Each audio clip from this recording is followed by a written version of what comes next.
Hello, amazina yanjye ni Nduwawe Alexis. Yes, twari tumaze igihe kinini tudahura, tutabasha kuvuga ku bintu bya Fortune Retail. Ese Fortune Retail bimeze gute? New update zihari kuri Fortune Retail ni izihe?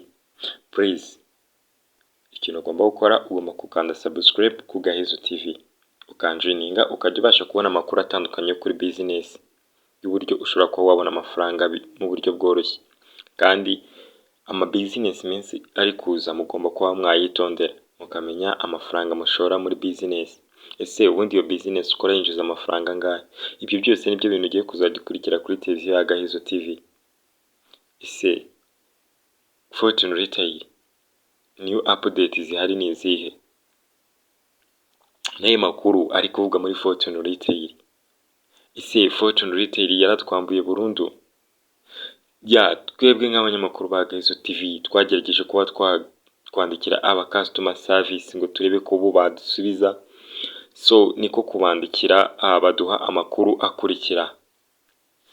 Twaganiriye no mu customer service cyangwa manager wita Lisa. Twaramwandikira ati hello day, what happened to the app? Aradusubiza aratubwira ngo the app was disabled for a short time because of error already occurred in the system. Turongera turamubaza ati are you sure about this? Ahita atubwira ati yes, we are already hacked by some of our customer message, but we said assure to you that from 24th this month our system will be restored and every our customer shall gain his or her balance statement. So nk'ikiganiro twagiranye tukivuze nko mu buryo mu magambo makeya, twaramwandikiye mubwira ati ni iki cyabaye kuri app yanyu ko itagikora?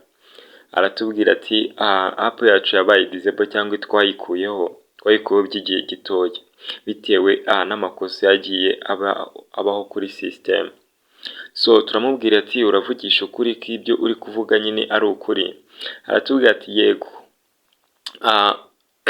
hari amakuru y'aba customer manager iravuga ngo yes, we are already hacked by some of our customer.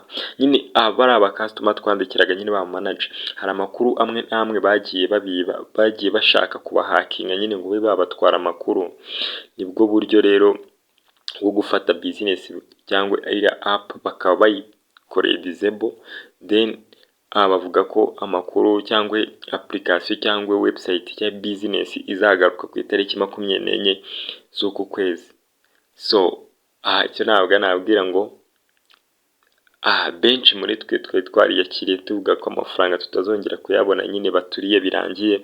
So ariko ikintu nakubwira ngo Fortune Retail yakoreye mu bihugu bigiye bitandukanye, yakoreye muri Nigeria, ikorera muri Tanzania, ikorera muri Kenya, ikorera mu Rwanda. So it's no time. Iki ntabwo ari cyo gihe cyavuga ngo Fortune Retail igiye kutwambura, ntabwo ari cyo gihe, ahubwo twavuga ngo isi tubitega amaso. Iki nakora ngo ukanda subscribe, ukanda share, iyi video igere ku bantu benshi. Ese ntabwo ubona ko hari amakuru mashyashya baje? Yohereze n'abandi bantu benshi bagiye batandukanye babashe kuba bamenya amakuru y'amafaranga yabo ahanageze. So nakora ukanda subscribe, ukanda share ku Gahezo TV. Iyi niyo channel izajya kugezaho ibintu bigiye bitandukanye by'ahantu ushobora kuba wakorera amafaranga. Thank you. Ndagushimiye. Amazina yanjye Nduwawe Alexis. See you again.